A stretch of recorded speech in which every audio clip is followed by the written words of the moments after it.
আমরা তিন ভাই তিন ভাগে কোরবানি দেই। এক ভাইয়ের অবস্থা ভালো, তাই সে বেশিরভাগ টাকা দেয় আর আমরা অল্প কিছু পরিমাণ শরিক হই। তাহলে কি আমাদের কোরবানি আদায় হবে কিনা? এটা একটা গুরুত্বপূর্ণ প্রশ্ন। কোরবানি দেওয়ার ক্ষেত্রে বিশেষ করে যখন ভাই ব্রাদাররা মিলে কোরবানি দেন তখন এরকম পরিস্থিতি তৈরি হয়। একটা গরুর দাম ধরেন 70,000 টাকা, তো এক ভাই তার উপার্জন অনেক কম, সেজন্য সে 5,000 টাকা দিছে, আর বাকি টাকা যেটা আছে সেটা হয়তো বাকি ভাইরা দিস। কোরবানি হবে কিনা? উত্তর হলো কারোর কোরবানি হবে না। কোরবানিতে যে কোনো একটা পূর্ণ অংশ নিতে হবে। 7 ভাগের একটা পরিপূর্ণ অংশ, 7 ভাগের 1 ভাগ, 7 ভাগের 2 ভাগ, 3 ভাগ, 4 ভাগ, সর্বনিম্ন 1 ভাগ নিতে হবে।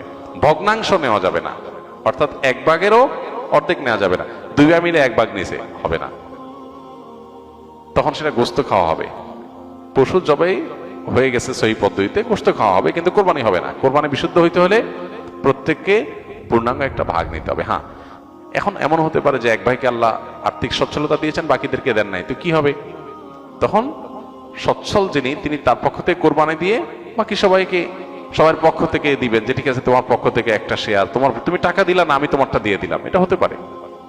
অথবা আরেকটা হতে পারে যে ঠিক আছে তুমি অল্প টাকা কামাই করছো, মাত্র 5,000 টাকা আছে, তুমি টাকা না দিলে তোমার কাছে ভালো লাগতেছে না, তুমি টাকা দিলে তোমার কাছে খুশি হবে, তো সেক্ষেত্রে 5,000 টাকা তুমি আমাকে দিয়ে দাও। এটা কোরবানির শেয়ার না। আমি কোরবানিতে এটা লাগাবো সেটা ভিন্ন বিষয়, বাট তুমি শেয়ার হিসাবে দিলে না, এটা হতে পারে। প্রবাসীরা অনেকে একটা কাজ করে, বিশেষ করে মিডিল ইস্টে যারা থাকে, অনেক প্রবাসীরা কোরবানি ঈদের দিন নিজেরা একটা ছাগল জবাই করে। তো রুমে 5 জন থাকে, এখন 5 জন মিলে একটা ছাগল জবাই করলে ওই ছাগলের টাকা তারা ভাগ করে। এই যে এক ছাগলে কয়জন শরীক হইতে পারবে, কয়জন কোরবানি দিতে পারবে? একজন। ভগ্নাংশ দেওয়া যাবে না। তাহলে একজন কোরবানি দিলে রুমের যে কোনো একজন কোরবানি দিবে, তো বাকি 4 জন তারা কি বসে বসে খাবে? গোস্ত তো সবাই খাবে। তো এই জন্য তারা 5 জন মিলে ভাগ করে টাকা দেয়। এখানে কারোরই আসলে কোরবানি হবে না, জবাই করা হবে, পশুর গোস্ত খাওয়া হালাল হবে, কিন্তু কোরবানি হবে না।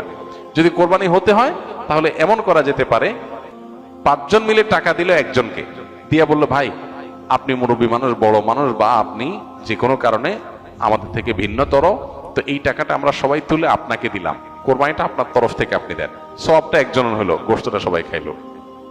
বা এই বছর আপনার তরফ থেকে হলো, পরের বছর আমরা আবার সবাই টাকা পয়সা দিলাম, ভাই আরেকজন হলো, টাকা আপনাকে দিয়ে দিলাম আপনার তরফ থেকে হোক, কোরবানিটা একজনের হবে। ঠিক একইভাবে গরুতে ভগ্নাংশ, এটার ভাগ এভাবে আপনার শরীক হওয়া যাবে না, পূর্ণাঙ্গ একটা অংশের শরীক হতে হবে, তারপরে কোরবানি বিশুদ্ধ হবে।